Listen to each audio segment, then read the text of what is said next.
वाल्मीकि रामायण में वाल्मीकि जी आके श्री राम भगवान का वनवास जाने के पश्चात नगरवासिनी स्त्रियों का विलाप के बारे में बता रहे हैं। तेषामेवं विपणानां पीडितानामतीव च बाष्पविलुप्तनेत्राणां शशोकानां मुमूर्ष्यः अभिगम्य निवृत्तानां रामं नगरवासिनाम् उद्गतानिव सुतवानि बभूवुर्मनस्विनाम्।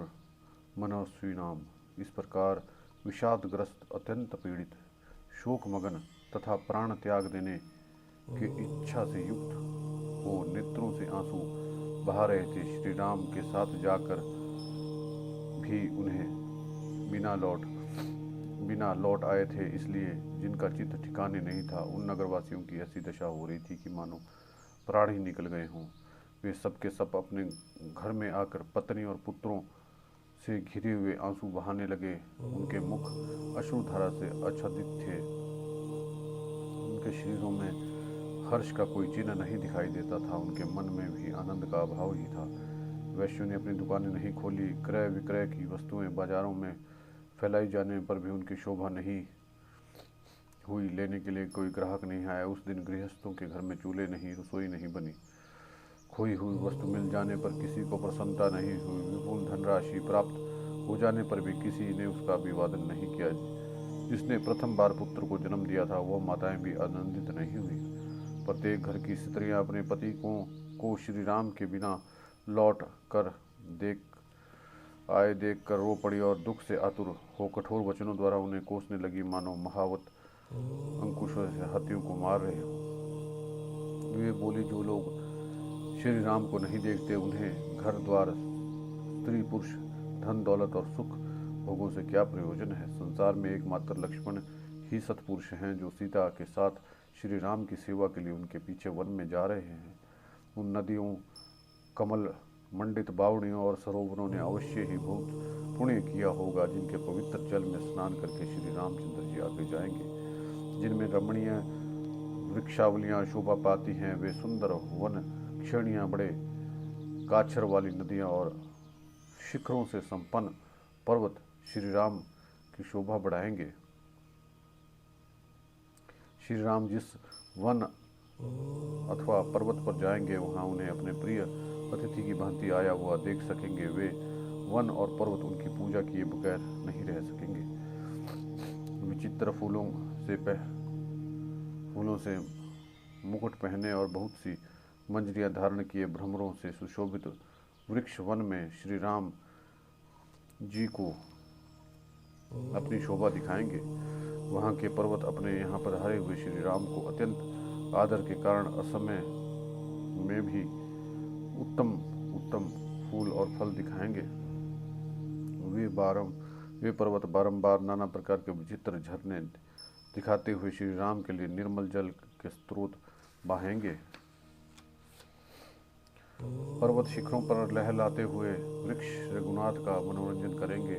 जहाँ श्री राम है, वहाँ ना तो कोई भय है और ना ही किसी के द्वारा पराभव ही हो सकता है, क्योंकि दशरथ नंदन महाभाव श्री राम बड़े शूरवीर हैं। अतः जब तक वे हम लोगों से बहुत दूर नहीं निकल जाते, इसके पहले ही हमें उनके पास पहुंचकर उनके पीछे लग जाना चाहिए।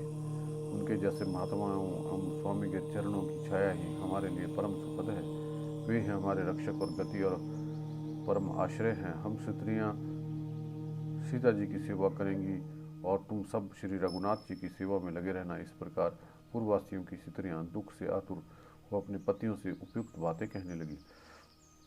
वे पुनः बोली, वन में श्री राम जी आप लोगों का योग क्षेम सिद्ध करेंगे और सीता जी हम नारियों का योग क्षेम का निर्वाह करेंगे। यहाँ का निवास प्रीति से रहित है। यहाँ के सब लोग श्री राम के लिए उत्कंठित रहते हैं। किसी को यहाँ रहना अच्छा नहीं लगता। यहाँ रहने से मन अपनी सुदबुद खो बैठता है। भला ऐसा निवास से किसको प्रसन्नता होगी। यदि इस राज्य पर कैकई का अधिकार हो गया तो अनाथ सा हो जाएगा, इसमें धर्म की मर्यादा नहीं रहने पाएगी।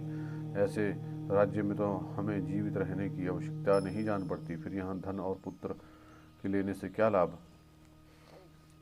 जिसने राज्य वैभव के लिए अपने पुत्र और पतियों को त्याग दिया, वह कुलंकनी के कई दूसरी किसका त्याग नहीं करेगी। हम अपने पुत्रों की शपथ खाकर कहती हैं कि जब तक केकई जीवित रहेगी तब तक हम जीते जी कभी उनके राज्य में नहीं रह सकेंगे, भले ही हम यहाँ हमारा पालन पोषण होता रहे। जिस निर्दयी स्वभाव वाली नारी ने महाराज के पुत्र को राज्य से बाहर निकलवा दिया, उस अधर्म परायण दुराचारणी केकई के अधिकार में रहकर कौन सुखपूर्वक जीवन व्यतीत कर सकता है। केकई के कारण सारा राज्य अनाथ एवं यज्ञ रहित होकर उपद्रव का केंद्र बन गया है, अतः एक दिन सबका विनाश हो जाएगा। श्री राम जी के वनवासी हो जाने पर महाराज दशरथ जीवित नहीं रह सकेंगे। साथ ही यह भी स्पष्ट है कि राजा दशरथ की मृत्यु के पश्चात इस राज्य का लोप हो जाएगा। इसलिए तुम लोग यह समझ लो कि अब हमारे पुण्य समाप्त हो गए हैं और यहाँ रहकर हमें अत्यंत दुख भोगना पड़ेगा। ऐसी दशा में या तो जहर घोल कर पी जाओ या श्री राम का अनुसरण करो, अथवा किसी ऐसे देश में चलो जहाँ केकई का नाम भी ना सुनाई पड़े। झूठे वर की कल्पना करके पत्नी और लक्ष्मण के साथ श्री राम को देश निकाला दे दिया गया और हमें भरत के साथ बांध दिया गया है। अब हमारी दशा कसाई के घर में बंधे हुए पशुओं के समान हो गई है। लक्ष्मण के ज्येष्ठ भ्राता श्री राम का मुख पूर्ण चंद्रमा के समान मनोहर है। उनके शरीर की कांति श्याम, गले की हंसली मांस से ढकी हुई, भुजाएं घुटनों तक लंबी और नेत्र कमल के समान सुंदर हैं। वे सामने आने पर पहले ही बात छेड़ते हैं तथा मीठे और सत्य वचन बोलते हैं। श्री राम शत्रुओं का दमन करने वाले और महान बलवान है, समस्त जग के लिए सौम्य है। उनका दर्शन चंद्रमा के समान प्यारा है। निश्चय ही मत वाले गजराज के समान पराक्रमी पुरुष सिंह महारथी श्री राम भूतल पर विचरते हुए वनस्थलियों की शोभा बढ़ाएंगे।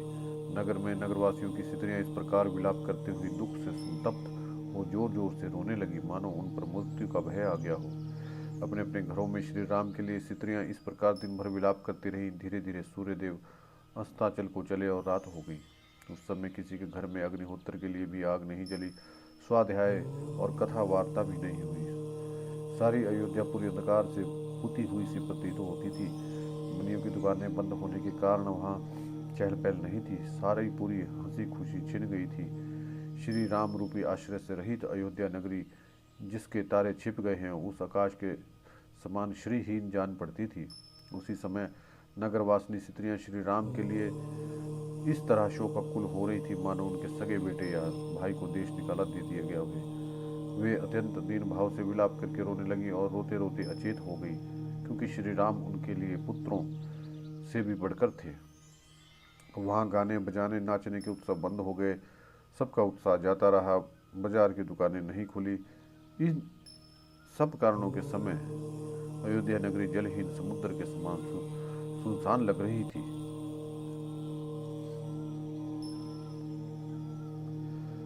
उधर पुरुष सिंह श्री राम भी पिता की आज्ञा का बारंबार समर्थन करते हुए उस शेष रात्रि में बहुत दूर निकल गए।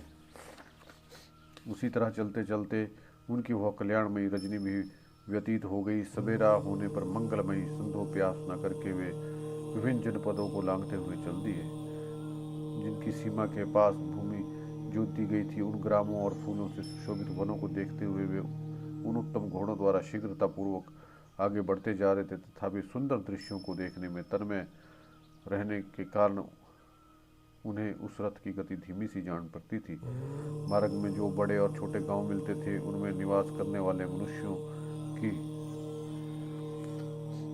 निम्नांकित बातें उन्हें कानों में पड़ती थी। अहो, काम के वश में पड़े हुए राजा दशरथ को धिक्कार है। हाय हाय, पापशीला, पापासक्त, क्रूर तथा धर्म मर्यादा का त्याग करने वाले केकई को तो दया छू भी नहीं सकती। वह क्रूर अब निष्ठुर काम में लगी रहती है, जिसने महाराज के ऐसे धर्मात्मा, महाज्ञानी, दयालु और जितेंद्रिय पुत्र को वनवास के लिए घर से निकाल दिया। जनकनंदनी महाभागा सीता जो सदा सुखों में ही रहती थी, अब वन के दुख कैसे भोग सकती है। अहो, क्या राजा दशरथ अपने पुत्र के प्रति इतने स्नेहहीन हो गए, जो प्रजाओं के प्रति कोई अपराध न करने वाले श्री रामचंद्र का यहाँ पर त्याग कर देना चाहते हैं। छोटे बड़े गांव में रहने वाले मनुष्यों को ये बातें सुनते ही वीर कौशलपति श्री राम कौशल जनपद की सीमा को लांघकर आगे बढ़ गए। तदनंतर शीतल और सुखद जल बहाने वाली वेद श्रुति नामक नदी को पार करके श्री राम जी अगस्त्य सेवित दक्षिण दिशा की ओर बढ़ गए। दीर्घ काल तक चलकर उन्होंने समुद्रगामिनी गोमती नदी को पार किया, जो शीतल जल का स्रोत बहाती थी। उस कछार में बहुत सी गौएं विचरती थी। शीघ्रगामी घोड़ों द्वारा गोमती नदी को लांघ करके श्री रघुनाथ ने मोरों और हंसों के कलवरों से व्यस्त स्यादिका नामक नदी को भी पार कर दिया। वहां जाकर श्री राम ने धन धान्य से संपन्न और अनेक अवान्तर जनपदों से घिरी हुई भूमि का सीता को दर्शन कराया, जिसे पूर्व काल में राजा मनु ने इक्ष्वाकु को दे दिया था। फिर श्रीमान पुरुषोत्तम श्री राम ने सूत कहकर सारथी को बारंबार संबोधित किया और मत हंस के समान मधुर स्वर में कहा, सूत, मैं कब पुनः लौटकर माता पिता से मिलूंगा। यह सरयू के पार्श्ववर्ती पुष्पित वन में मृग्या के लिए भ्रमण करूंगा। मैं सरयू के वन में शिकार खेलने की बहुत अधिक अभिलाषा नहीं रखता। यह लोक में एक प्रकार की अनुपम क्रीड़ा है, जो राज ऋषियों के समुदाय को अभिमत है। इस लोक में वन में जाकर शिकार खेलना राज ऋषियों की क्रीड़ा के लिए प्रचलित हुआ था। अतः मनुपुत्रों द्वारा उस समय की गई क्रीड़ा अन्य धनुर्धरों की भी अभीष्ट हुई है। इक्ष्वाकु नंदन श्री राम जी विभिन्न विषयों को लेकर सूत से मधुर वाणी में उपयुक्त बातें कहते हुए उस मार्ग पर चल पड़े।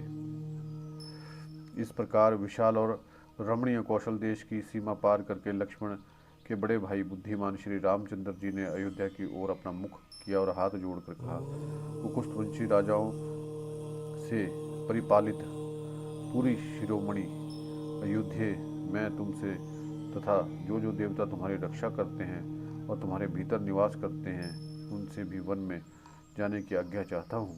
वनवास की अवधि पूरी करके महाराज के ऋण से उऋण हो मैं पुनः लौटकर तुम्हारा दर्शन करूंगा और अपने माता पिता से भी मिलूंगा। इसके बाद सुंदर और अरुण नेत्र वाले श्री राम ने दाहिनी भुजा उठाकर नेत्रों से आंसू बहाते हुए दुखी होकर जनपद के लोगों से कहा, आपने मुझ पर बड़ी कृपा की और यथोचित दया दिखाई। मेरे लिए आप लोगों ने बहुत देर तक कष्ट सहन किया। इस तरह आपका देर तक दुख में पड़े रहना अच्छा नहीं, इसलिए अब आप लोग अपना अपना कार्य करने के लिए जाइए। यह सुनकर मनुष्य ने महात्मा श्री राम को प्रणाम करके उनकी परिक्रमा की और घोर विलाप करते हुए जहाँ के तहाँ खड़े हो गए। उनकी आंखें अभी श्री राम के दर्शन से तृप्त नहीं हुई थी। वे पूर्वोक्त रूप से विलाप कर ही रहे थे। इतने में श्री रघुनाथ जी उनकी दृष्टि से ओझल हो गए, जैसे सूर्य प्रदोष काल में छिप जाते हैं। इसके बाद पुरुष सिंह श्री राम रथ के द्वारा ही उस कौशल जनपद को लांघते हुए, जो धन धान्य से संपन्न और सुखद था, वहाँ के सब लोग दानशील थे। उस जनपद में कहीं से कोई बह नहीं था। वहाँ के भूभाग रमणीय और चैत्य वृक्षों तथा यज्ञ संबंधी यूपों से व्याप्त थे। बहुत से उद्यान और आमों के वन उस जनपद की शोभा बढ़ाते थे। वहाँ से जल से भरे हुए बहुत से जलाशय सुशोभित थे, जहाँ सारा जनपद हिष्ट पुष्ट मनुष्यों से भरा था। गौओं के समूह से व्याप्त और सेवित था। वहाँ के ग्रामों की बहुत से नरेश रक्षा करते थे तथा वहाँ वेद मंत्रों की ध्वनि गूंजती रहती थी। कौशल देश से आगे बढ़ने पर धैर्यवानों में श्रेष्ठ श्री राम जी मध्य मार्ग से ऐसे राज्य से होकर निकले, जो सुख सुविधा से युक्त, धन धान्य से संपन्न और रमणीय उद्यानों से व्याप्त और सामंत निदेशों के उपयोग में आने वाला था। तत्र त्रिभक्ताम दिव्याम शीतोत्याम शैवलाम ददर्श राघवो गंगाम रम्याम ऋषि निवेश विताम। उस राज्य में श्री रघुनाथ ने त्रिपथगामिनी दिव्य नदी गंगा का दर्शन किया, जो शीतल जल से भरी हुई थी, सेवारों से रहित तथा रमणीय थी। बहुत से महर्षि उसका सेवन करते थे। उनके तट पर थोड़ी थोड़ी दूर बहुत से सुंदर आश्रम बने थे, जो उन देव नदी की शोभा बढ़ाते थे। समय समय पर हर्ष भरी अप्सराएं भी उतरकर उनके जल कुंड का सेवन करती थी। वे गंगा सब का कल्याण करने वाली है। देवता, दानव, गंधर्व और किन्नर उन शिव स्वरूपा भागीरथी की शोभा बढ़ाते हैं। नागों और गंधर्वों की पत्नियां उनके जल का सदा सेवन करती हैं। गंगा के दोनों तटों पर देवताओं ने के सैकड़ों पर्वतीय क्रीड़ा स्थल हैं। उनके किनारे देवताओं के बहुत से उद्यान भी हैं। वे देवताओं की क्रीड़ा के लिए आकाश में भी विद्यमान हैं और देव पद्मिनी के रूप में विख्यात हैं। प्रस्तर खंडों से गंगा के तट जल से टकराने से जो शब्द होता है वह मानो उनका उग्र अट्टहास है। जल से जो फैन प्रकट होता है वही उन दिव्य नदी का निर्मल हास है। कहीं तो उनका जल वेणी के आकार का है और कहीं वे भंवरों से सुशोभित होती है। कहीं उनका जल निश्चल एवं गहरा है, कहीं वे महान वेग से व्याप्त है। कहीं उनके जल से मृदंग आदि के समान गंभीर घोष प्रकट होता है और कहीं वज्रपात आदि के समान भयंकर नाद सुनाई पड़ता है। उनके जल में देवताओं के समुदाय गोते लगाते हैं। कहीं कहीं उनका जल नील कमलों तथा कुमुदों से आच्छादित होता है। कहीं विशाल पुतिन का दर्शन होता है तो कहीं निर्मल बालू का राशि। हंसों और सारसों के कलरव वहाँ गूंजते रहते हैं। चकवे उन देव नदी की शोभा बढ़ाते हैं। सदा मदमस्त रहने वाले विहंगम उनके जल पर मंडराते रहते हैं। वे उत्तम शोभा से संपन्न हैं। कहीं तटवर्ती मृग मालाकार होकर उनकी शोभा बढ़ाते हैं, कहीं तो उनका जल खिले हुए उत्पलों से आच्छादित है और कहीं कमल वनों से व्याप्त है। कहीं कुमुद समूह और कहीं कलिकाएं उन्हें शोभा करती हैं और कहीं नाना प्रकार के पुष्पों से परागों से व्याप्त होकर वे मदमस्त नारी के समान प्रतीत होती है। वे मल समूह पाप राशि दूर कर देती है। उनका जल इतना स्वस्थ है कि मणि के समान निर्मल दिखाई देता है। उनके तटवर्ती वन के भीतरी भाग मदमस्त दिग्गजों, जंगली हाथियों तथा देवराज की सवारी में आने वाले श्रेष्ठ गजराजों से कोलाहलपूर्ण बना रहता है। वे फलों, फूलों, पल्लवों, गुलमों तथा पक्षियों से आवृत होकर उन उत्तम आभूषणों से यत्नपूर्वक विभूषित हुई युवती के समान शोभा पाती है। उनका प्राकट्य भगवान विष्णु के चरणों से हुआ था। उनमें पाप का लेश भी नहीं है। वे दिव्य नदी गंगा जीवों के समस्त पापों को नाश कर देने वाली है। उनके जल में सूंस, घड़ियाल और सर्प निवास करते हैं। सगरवंशी राजा भागीरथी के तपोमय तेज से जिनका शंकर जी की जटाजूट से अवतरण हुआ था, जो समुद्र की रानी तथा उनके निकट सारस और क्रौंच पक्षी कलरव करते रहते हैं, उन देव नदी गंगा के पास महाभाव श्री राम पहुँचे। गंगा की वह धारा श्रृंगेश्वरपुर में बह रही थी।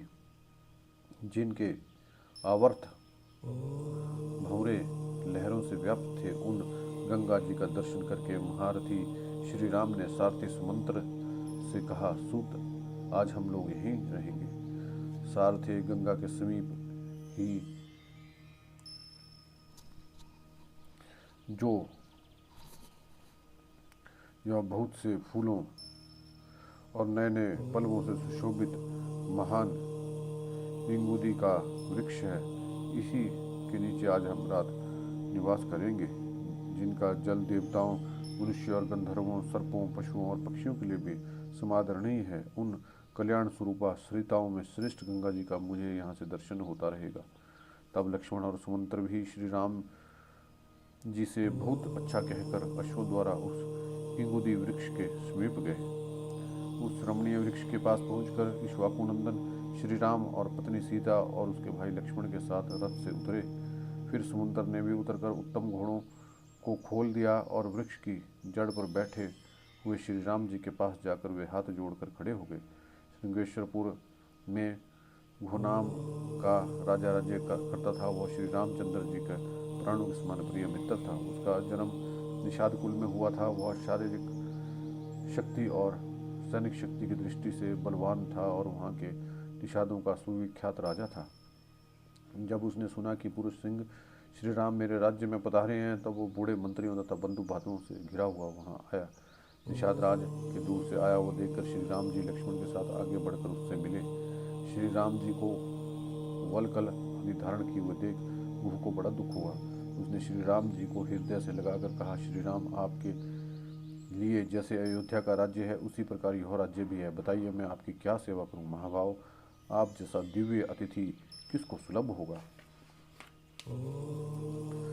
फिर भांति भांति का उत्तम अन्न लेकर वह सेवा में उपस्थित हुआ। उसने शीघ्र ही अधर्य निवेदन किया और कहा, महाभाव, आपका स्वागत है। यह सारी भूमि जो मेरे अधिकार में आपकी ही है।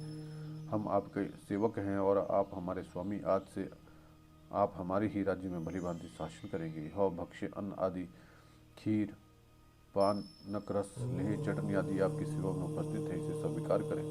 यह उत्तमोत्तम शय्याएं हैं तथा आपके घोड़ों को खाने के लिए चरने और घास आदि भी प्रस्तुत, ये सब सामग्री ग्रहण करें। गुह के ऐसा कहने पर श्री रामचंद्र जी ने उससे इस प्रकार उत्तर दिया, सखे, तुम्हारे यहाँ तक पैदल आने और स्नेह दिखाने के लिए हम सदा के लिए भांति भांति पूजन और स्वागत सत्कार हो गया। तुमसे मिलकर हमें बहुत बड़ी प्रसन्नता हुई। फिर श्री राम ने अपने दोनों गोल गोल भुजाओं से गुह का अच्छी तरह से आलिंगन करते हुए कहा, गुह, सौभाग्य की बात है कि आज तुम्हें बंधु बांधवों के साथ स्वस्थ और सानंद देख रहा हूँ। बताओ, तुम्हारे राज्य में मित्रों के यहाँ वनों में सर्वत्र कुशल तो हैं। तुमने प्रेमवश जो सामग्री प्रस्तुत की है इसे स्वीकार करके मैं तुम्हें वापस ले जाने की आज्ञा देता हूँ, क्योंकि इस समय मैं दूसरों की दी हुई कोई भी वस्तु ग्रहण नहीं करता, अपने उपयोग में नहीं लाता। वलकल और मृग चर्म धारण करके फल मूल का आहार करूंगा और धर्म में स्थित रहकर तापस वेश में वन के भीतर ही विचरता रहूंगा। इन दिनों तुम मुझे इसी नियम में स्थित जानो। इन सामग्रियों में जो घोड़ों के खाने पीने की वस्तु है उसी की इस समय मुझे आवश्यकता है, दूसरी किसी वस्तु की नहीं। घोड़ों को खिला पिला देने मात्र से तुम्हारी द्वारा मेरा पूर्ण सत्कार हो जाएगा। ये घोड़े मेरे पिताजी महाराज दशरथ को बहुत प्रिय हैं। इनके खाने पीने का सुंदर प्रबंध कर देने से मेरा भली भांति पूजन हो जाएगा। तब गुह ने अपने सेवकों को उसी समय यह आज्ञा दी कि तुम घोड़ों को खाने पीने के लिए आवश्यक वस्तुएं शीघ्र लाकर दो। तत्पश्चात वकल का उत्तरीय वस्त्र धारण करने वाले श्री राम ने सायंकाल तक की संध्योपासना करके भोजन के नाम पर स्वयं लक्ष्मण का लगाया हुआ केवल जल मात्र ही पी लिया। फिर पत्नी सहित श्री राम भूमि पर तृण की शैया बिछाकर सोए। उसी समय लक्ष्मण उनके दोनों चरणों को धो पोंछ कर वहां से कुछ दूरी हट आए और एक वृक्ष का सहारा लेकर बैठ गए। गुह भी सावधानी के साथ धनुष धारण करके समुद्र के साथ बैठकर सुमित्रा कुमार लक्ष्मण से बातचीत करता हुआ श्री राम की रक्षा के लिए रात भर जागता रहा। इस प्रकार सोए हुए यशस्वी मनस्वी दशरथ नंदन श्री राम, जिन्हें कभी दुख नहीं देखा था तथा सुख भोगने के योग्य थे, वो रात को उसी समय नींद न आने के कारण बहुत देर के बाद व्यतीत हुई। लक्ष्मण को अपने भाई के लिए स्वाभाविक अनुराग से जागते देख निषाद राजगुह को बड़ा संताप हुआ। उसने रघुनंदन लक्ष्मण से कहा, तात राजकुमार, तुम्हारे लिए यह आराम देने वाली शैया तैयार है, इस पर सुखपूर्वक सोकर भली भांति विश्राम कर लो। यह मैं सेवक तथा इसके साथ सब लोग वनवासी होने के कारण सब प्रकार के क्लेश सहन करने योग्य हैं, क्योंकि हम सबको कष्ट सहने का अभ्यास है, परंतु तुम सुख में पले हो अतः उसी के योग्य हो, इसलिए सो जाओ। हम सब लोग श्री राम की रक्षा के लिए रात भर जागते रहेंगे। मैं सत्य की शपथ खाकर कहता हूँ, तुमसे सत्य कहता हूँ कि इस भूतल पर मुझे श्री राम से बढ़कर प्रिया कोई दूसरा नहीं है। इन श्री रघुनाथ जी के प्रसाद से ही मैं इस लोक में महान यश, विपुल धर्म लाभ और प्रचुर अर्थ एवं भोज्य वस्तुएं पाने की आशा रखता हूँ। अतः मैं अपने बंधु बांधवों के साथ हाथ में धनुष लेकर सीता सहित सोए हुए प्रिय सखा श्री राम की सब प्रकार से रक्षा करूंगा। इस वन में सदा विचरते रहने के कारण मुझसे यहाँ कोई बात छिपी नहीं है। हम लोग यहाँ शत्रु की अत्यंत शक्तिशाली विशाल चतुरों सेना को भी अनायास ही जीत लेंगे। यह सुनकर लक्ष्मण ने कहा, निष्पाप निषाद राज, तुम धर्म पर ही दृष्टि रखते हुए हमारी रक्षा करते हो, इसलिए इस स्थान पर हम सब लोगों के लिए कोई भय नहीं है। फिर भी जब महाराज दशरथ के ज्येष्ठ पुत्र सीता जी के साथ भूमि पर शयन कर रहे हैं, तब मेरे लिए उत्तम शैया पर सोकर नींद लेना, जीवन धारण के लिए स्वादिष्ट अन्न खाना और दूसरे दूसरे सुखों का भोग कैसे संभव हो सकता है। देखो, संपूर्ण देवता असुर मिलकर भी युद्ध में जिनका वेग नहीं सह सकते, वे श्री राम इस समय सीता के साथ तिनकों के ऊपर सुख से सो रहे हैं। गायत्री आदि मंत्रों का जप, कृच्छ, चंद्रायण आदि तप तथा नाना प्रकार के पराक्रम करने से जो महाराज दशरथ को अपने समान उत्तम गुणों लक्षणों से युक्त ज्येष्ठ पुत्र के रूप में प्राप्त हुए हैं, उन्हीं इन श्री राम के वन में आ जाने से अब राजा दशरथ अधिक काल तक जीवित धारण नहीं कर सकेंगे। जान पड़ता है निश्चय ही यह पृथ्वी अब शीघ्र ही विधवा हो जाएगी। तात रनिवास की स्त्रियां बड़े जोर जोर से अर्थ नाद करके अधिक श्रम के कारण अब चुप हो गई होंगी। मैं समझता हूँ राजभवन का हाहाकार और चित्कार अब शांत हो गया होगा। महारानी कौशल्या, राजा दशरथ तथा मेरी माता सुमित्रा, ये सब लोग आज की रात तक जीवित रहेंगे या नहीं, यह मैं कह नहीं सकता। शत्रु की बाट देखने के कारण संभव है मेरी माता जीवित रह जाए, परंतु शत्रुघ्न की बाट देखने के कारण संभव है मेरी माता जीवित रह जाए, परंतु यदि वीर जननी कौशल्या श्री राम के विरह में नष्ट हो जाएंगी तो हम लोगों के लिए बड़े दुख की बात होगी, जिसमें श्री राम के अनुरागी मनुष्य भरे हुए हैं तथा जो सदा सुख का दर्शन रूप प्रिय वस्तु की प्राप्ति वाली रही है, वह अयोध्यापुरी राजा दशरथ के निधन जनित दुख से युक्त होकर नष्ट हो जाएगी। अपने ज्येष्ठ पुत्र महात्मा श्री राम को ना देखने पर महामना राजा दशरथ के प्राण उनके शरीरों में कैसे टिके रह सकेंगे। महाराज के नष्ट हो जाने पर देवी कौशल्या भी नष्ट हो जाएंगी, तदनंतर मेरी माता सुमित्रा भी नष्ट हुए बिना नहीं रह सकेगी। महाराज की इच्छा थी कि श्री राम को राज्य पर अभिषिक्त करूं। अपने उस मनोरथ को ना पाकर श्री राम पर राज्य स्थापित किए बिना ही हाय मेरा सब कुछ नष्ट हो गया से कहते हुए मेरे पिताजी अपने प्राणों का परित्याग कर देंगे। उनकी उस मृत्यु के समय उपस्थित होने पर जो लोग रहेंगे वह मेरे मरे हुए पिता रघुकुल शिरोमणि दशरथ का सभी प्रेत कार्यों में संस्कार करेंगे और वे ही सफल मनोरथ और भाग्यशाली हैं।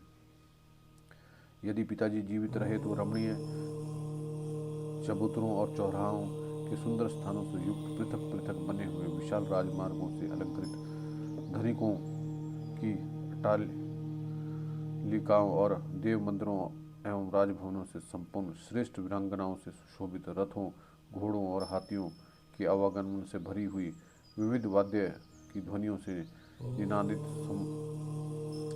समस्त कल्याणकारी वस्तुओं से भरपूर हृष्ट पुष्ट मनुष्यों से सेवित पुष्प वाटिकाओं और उद्यानों से विभूषित तथा सामाजिक उत्सवों से सुशोभित हुई मेरे पिता की राजधानी अयोध्यापुरी में लोग विचरेंगे। वास्तव में वे ही सुखी हैं। क्या मेरे पिता महाराज दशरथ हम लोगों के लौटने तक जीवित रहेंगे? क्या वनवास से लौटकर उन उत्तम व्रतधारी महात्मा का फिर हम दर्शन कर सकेंगे? क्या वनवास के इस अवधि के समाप्त होने पर हम लोग सत्य प्रतिज्ञा श्री राम के साथ कुशल पूर्वक अयोध्यापुरी में प्रवेश कर सकेंगे? इस प्रकार दुख से अर्थ होकर विलाप करते हुए महामना राजकुमार लक्ष्मण को वह सारी रात जागते ही बीती।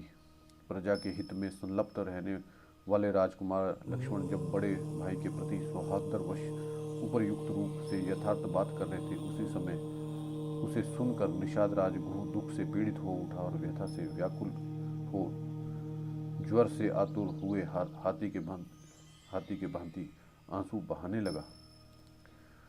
जय श्री राम।